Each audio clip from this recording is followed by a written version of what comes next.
कविता अपने माता पिता की बहुत लाडली थी। 3 बड़े भाइयों की बहन थी। कोई भी चीज मांगने पर उसी वक्त सामने हाजिर हो जाती। पूरे घर में रौब था उसका।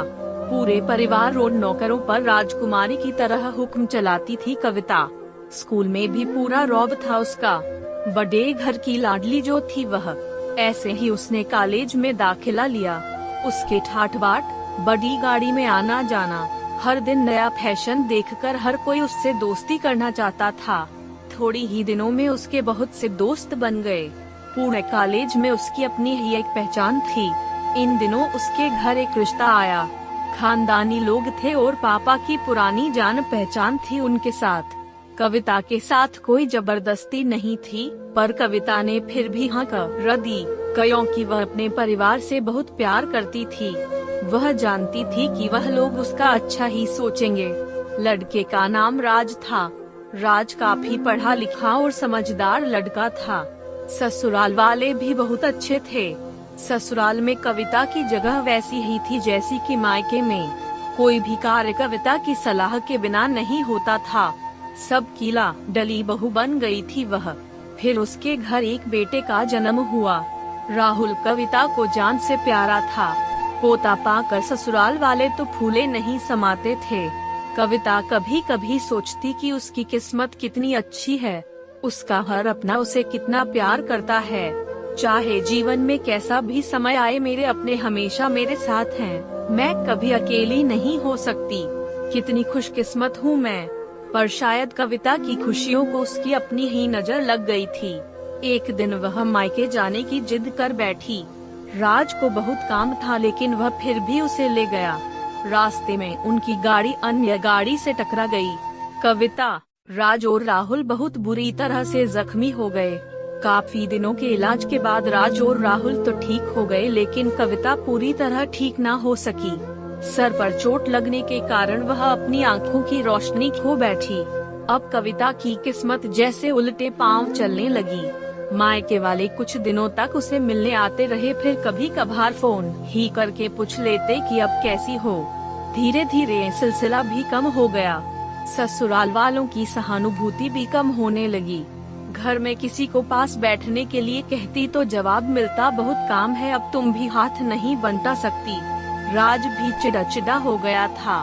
बस राहुल ही था उसके साथ, जिसके साथ हंसते खेलते उसका वक्त गुजरता।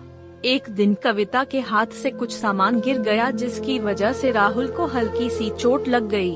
कविता के सास ससुर ने राहुल को उससे अलग कर दिया कि कहीं उसके ना देखने की वजह से बच्चे का कोई नुकसान ना हो जाए। कविता अंदर से टूट चुकी थी। एक दिन उसने सबके सामने मायके जाने की इच्छा रखी तो राज उसे तुरंत मायके छोड़ आया, जैसे कि वह भी यही चाहता था। लेकिन राहुल को उसके साथ नहीं भेजा गया।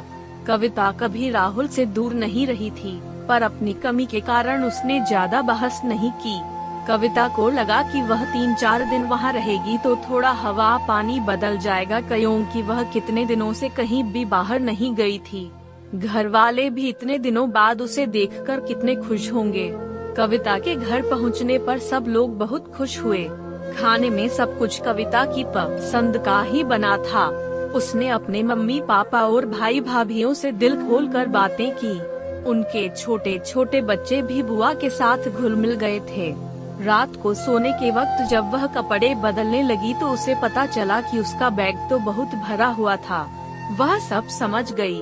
वह बहुत उदास हो गई। कुछ दिनों तक तो सब ठीक रहा, फिर जैसे सब बदलने लगा, सबका व्यवहार बदल रहा था। वह लोग जैसे थक चुके थे उससे। सब लोग घुमा फिरा कर पूछने लगे कि राज कब आ रहा है उसे ले जाने। वह बहाना बना देती, जबकि वह जानती थी कि उस घर में अब उसके लिए कोई जगह नहीं। कविता से चलते वक्त कुछ ना कुछ नुकसान हो जाता। थोड़ी बहुत टोका टाकी उसे सुनाई देती, वह टाल देती। एक दिन उसके हाथ से लगकर एक कीमती फूलदान टूट गया। छोटी भाभी ने बहुत हंगामा मचाया। कविता के माता पिता रोज रोज के झमेलों से तंग आ गए थे। उन्होंने राज को खुद से फोन कर दिया। राज कविता को अपने घर ले गया। कविता को अपने परिवार वालों से ये उम्मीद ना थी, जिस कविता के कहे बिना घर में एक ही मात्रा एक पत्ता भी नहीं हिलता था। उस घर के लिए वह बोझ बन चुकी थी। राज के साथ ससुराल आते वक्त वह बहुत खुश थी, क्योंकि वह अपने घर जा रही थी अपने जिगर के टुकड़े राहुल के पास। परंतु यह खुशी भी कुछ पल की ही थी। सारा बंदोबस्त पहले ही किया हुआ था। कविता को सीधे ऊपर वाले कमरे में पहुंचा दिया गया। राहुल से दूर रहने की सख्त चेतावनी दी गई। एक काम वाली लता को उसकी जिम्मेदारी सौंपी गई, जो उसके खाने पहनने जैसी जरूरतों का ध्यान रखती। कविता ज्यादातर चुप ही रहती। कभी कभी काम वाली लता से थोड़ा बतिया लेती।